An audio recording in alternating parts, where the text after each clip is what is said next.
les gars, petite séance passe aujourd'hui, donc on va travailler un petit peu tout le mouvement et décomposer un petit peu le mouvement de la passe, plutôt la passe vrillée.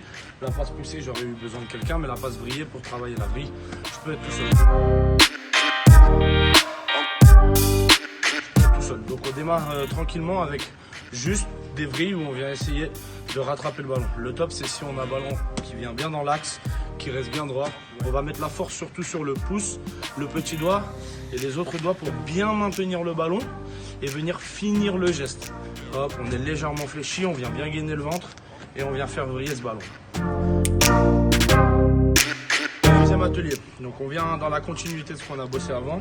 On vient ici plaquer ses coudes contre le corps et on vient juste travailler ici la vrille en alternant. Concentre-toi sur la main gauche.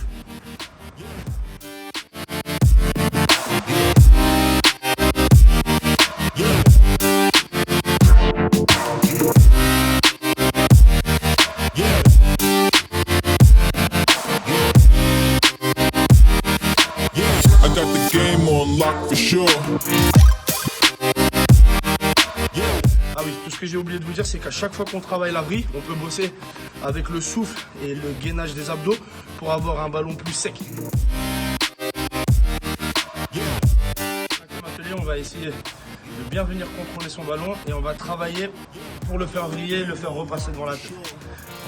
On l'attrape bien, on vient bien le tenir petit doigt pouce.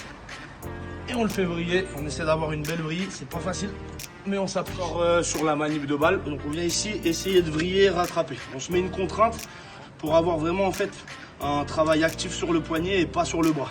Donc on est ici, on vient ici là.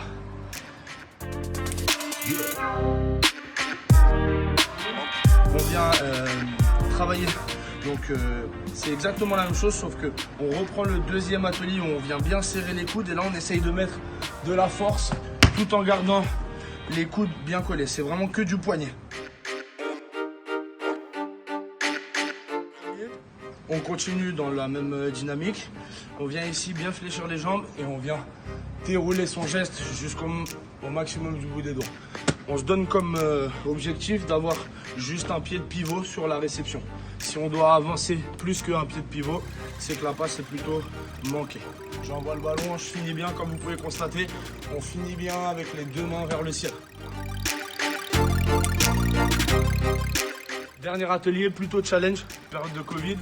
Vous prenez un masque, vous prenez un peu de place, un peu d'auteur. Objectif, lancer le ballon, toujours avec ce pied de pivot pour le réceptionner. Et pendant que le ballon est en l'air, on va retirer le masque et le remettre. Vous pouvez le faire aussi avec une bouteille d'eau, boire un coup, la reposer, peu importe. Donc on est bien gainé. Ici, on va mettre pas mal de hauteur. On se concentre sur tout ce qu'on a dit, le travail du poignet, gainage, souffle. On retire le masque, on le remet et on réceptionne.